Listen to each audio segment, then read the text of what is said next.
น้ำพริกลงเรือของเราก็เสร็จเรียบร้อยแล้วนะเจ้าน่ากินก็เจ้าเนี่ยใครอยากทำเป็นไปดูวิธีทำได้เลยนะเจ้าบอกโดยละเอียดอร่อยมากๆเลยกินกับผักสดเนี่ยไปดูวิธีทำกันได้เจ้าสวัสดีเจ้านี่มาทำน้ำพริกลงเรือค่ะวัตถุดิบของมันก็มีพริกขี้หนูแล้วเจ้ามาดันซอยกระเทียมกะปิประมาณ3 ช้อนโต๊ะเนี่ยอยู่ดีเขาทำนักน้อยนะเจ้าน้ำตาลปี๊บกุ้งแห้งป่นนะเจ้าก็มีไข่เค็มต้มซุกแล้วเจ้าก็มีมะนาวหรือใส่น้ำมะนาวตัวนี้นะเจ้า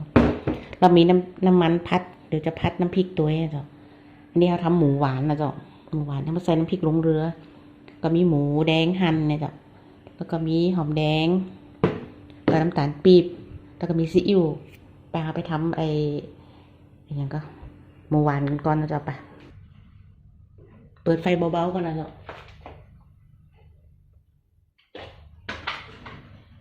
ใส่น้ำตาลปี๊บลงไปก่อน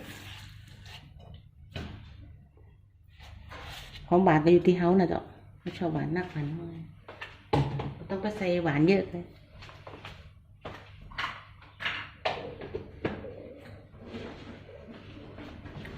เอาวันหมูลงไปต้มกันด้วยกันนั่นแหละต้มกับน้ำตาล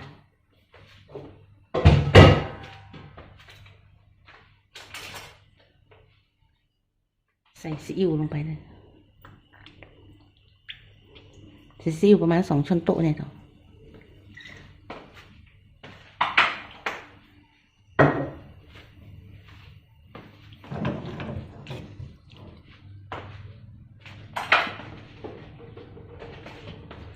เติมน้ำเปล่าลงไปนิดนึงเดี๋ยวเขาก็ต้มหมู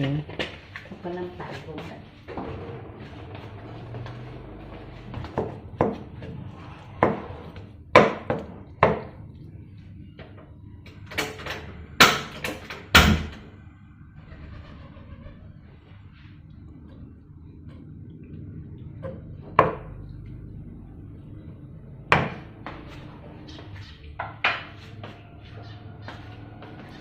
ใส่หอมแดงลงไปนะจ๊ะเคี่ยวด้วยกัน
เอากระเซ็ตแล้วนะจ๊ะ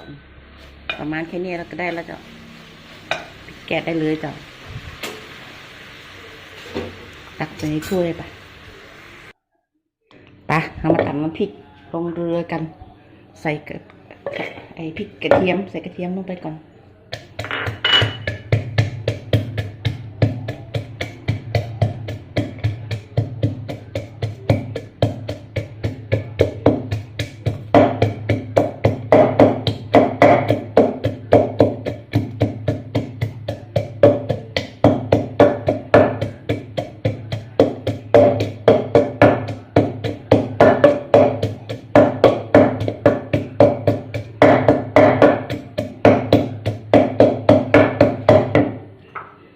ใส่เห็นก็ละกำเห็นก็ มาดันไปตามจ้ะ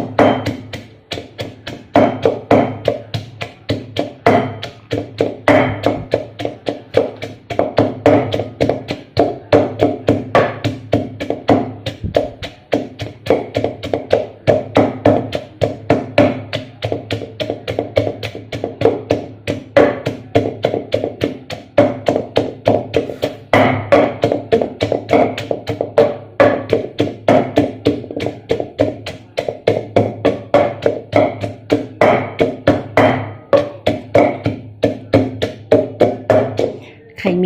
ข่มีระกำก็ใส่ไปได้นะเจ้าระกำเปรี้ยวนะที่ตัวน้องใส่น้ำพริกกันซอยใส่เข้าไปแล้วก็ใส่มะอึกก็ได้มะอึกนี่ก็ใส่มะอึกไปเลยก็ได้ใส่ได้หลายอย่าง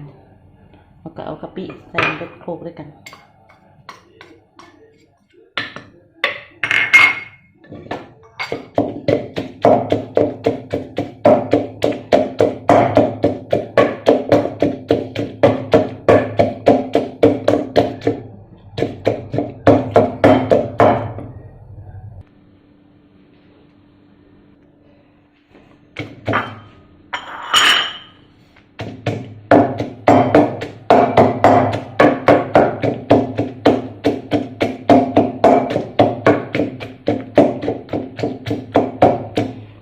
เนี่ยก็ตำกระเทียมกะปิแล้วก็พริกขี้หนูใส่ลงไปแล้วนะเจ้าเนี่ยดันใส่น้ำตาลปี๊บลงไปนะเจ้า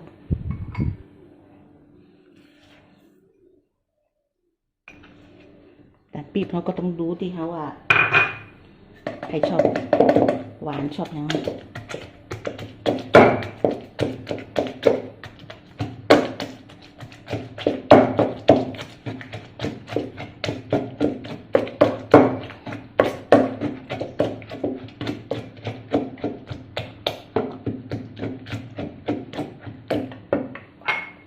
เราจะบีบน้ำมะนาวใส่ลงไปด้วยนะ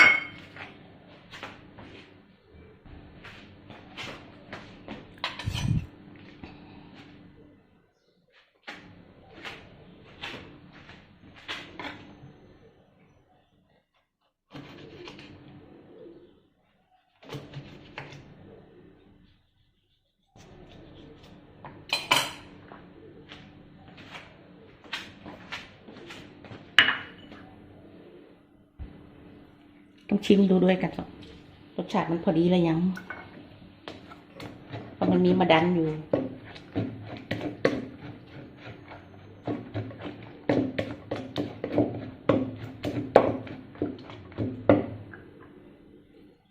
มี1 ลูกแล้วชิมทุกกัน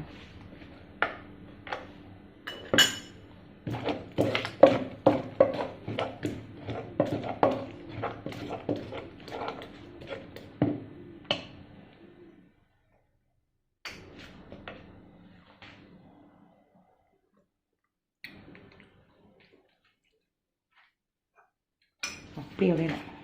หวานน้ำตาลใส่หมดเลยนะจ๊ะ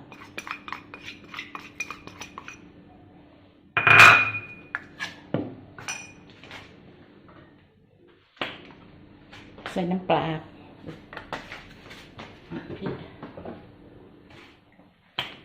ใส่น้ำปลาไปด้วยนะจ๊ะ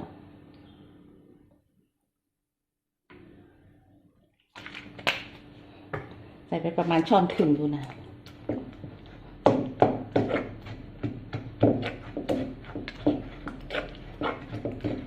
ไข่มีก็ปลาดุกฟูก็ใส่ไปด้วยก็ได้นะจ๊ะ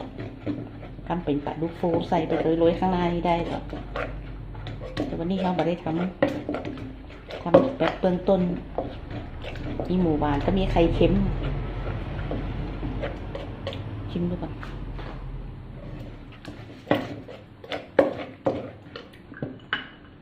พริกลงเรือนนี่มันจะออกเปรี้ยวหวานมันจะหวานน้ำมาเหรอนี่ก็ได้แล้วนะเดี๋ยวเขาไปพัดน้ำพริกกันนี่เดี๋ยวไปพัดตัวน้ำพริกกันเดียวเอาไว้โรยข้างหน้า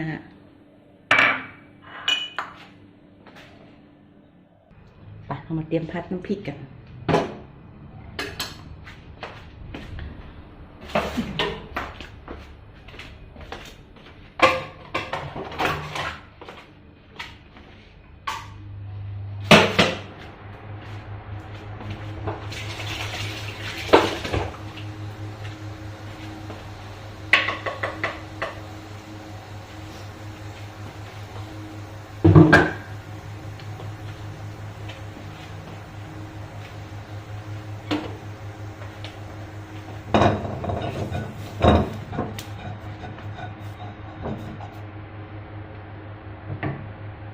น้ำมันใส่นะจ๊ะนี่น้ำมันหมูนะใส่นิดหน่อย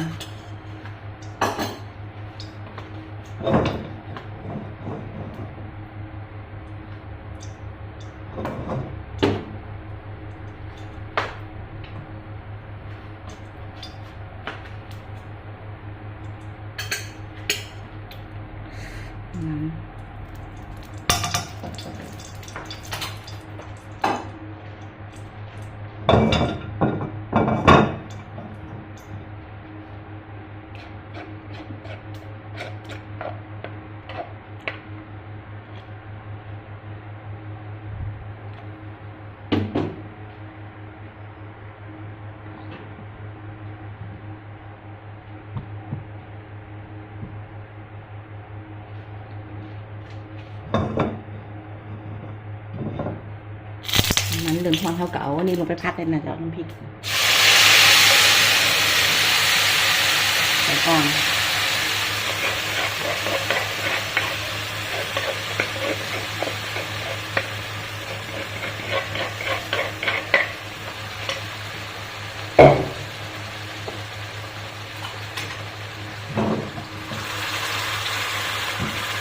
สังเกตพริกเขาบ่าได้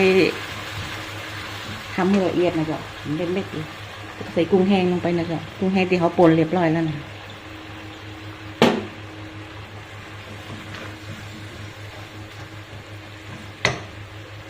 ใส่หมดเลย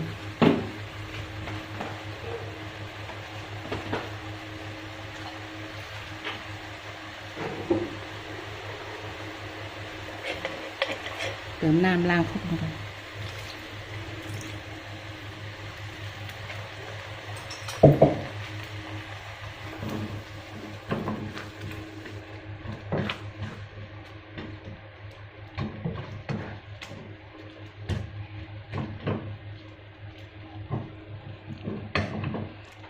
ใส่นิด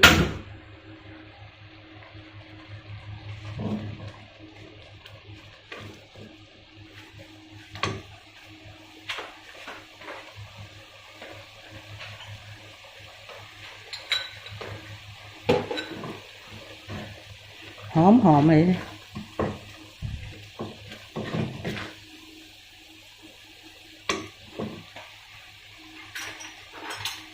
คือต้องชิมถึงกันเพราะว่าเขาใส่ไอ้กุ้งแห้งใส่อย่างลงไป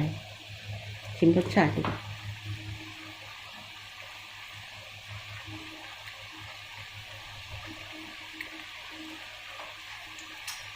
ได้ละจับเลยเขาก็จะแบ่งหมูหวานลงไปโรยไปป่นด้วยนะจ๊ะเอาไว้โรยทั้งหน้ามัน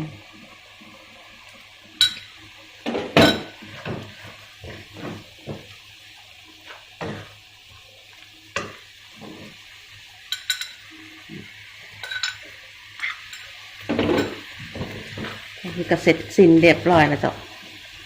ไปปิดแก๊สเดี๋ยวไปจัดจานกัน